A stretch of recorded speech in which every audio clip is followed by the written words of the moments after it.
Hey guys, we're going to make this really quick. We're going to talk about our second villain in the Bible, and his name is Saul. Now Saul, he was a persecutor of those who believed in Jesus, which meant he would actually, if he found someone that he didn't believe was following the way of the law of Rome, and anyone who was following Jesus, because he didn't believe in Jesus at that time, he would actually persecute them, which means he would either have them beaten, he would put them in jail, or sometimes even die. He would have them put to death. Well, here was interesting that Paul, after all this, Jesus now has died on the cross, he's gone to heaven, he's preparing a place for us, and Stephen was a follower of Christ, pretty awesome guy, but Stephen actually got stoned for standing up for Christ, and here, Saul was at that time. Now here's Saul, he's on his way to Damascus. He's walking, boom, boom, boom, boom, boom. And all of a sudden, he gets confronted by a light. Blinds him. And all of a sudden, he hears from the light, Jesus, who actually said, why are you persecuting me? In other words, why are you doing this to my people? Saul at that time, he actually turned over and he gave his life to Christ. And he asked for forgiveness. And at later on time, Peter comes, he is no longer blind, and his name actually changes to Paul.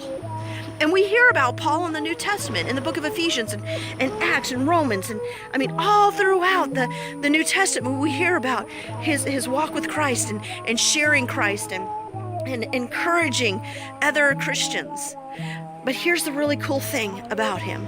He was once Saul the persecutor, but now he became Paul the faithful. You see how that happened? Just because a person is bad, just because a person makes a mistake just because a person makes a mistake and makes bad choices does not mean that they can't come to know the Lord. Here Paul, was Saul, but now Paul made a complete turnaround. So here's what I want you to get. If you find that you have done something wrong, that you have made a boo-boo, because it happens, be humble enough to say you were wrong and turn around and make it right. Now that's what Paul did. Now I got a quick verse for you. I want you guys to get this because this is your memory verse. You guys ready? Okay, it's found in Romans. I marked it chapter 10, and here it is really quick. You guys ready?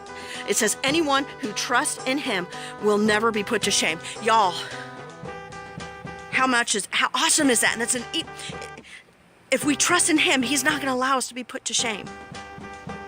He loves you guys. And when we make mistakes, don't be afraid to say, man, I'm sorry, I shouldn't have done that. And be able to let others who have done boo-boos, pray for them, man.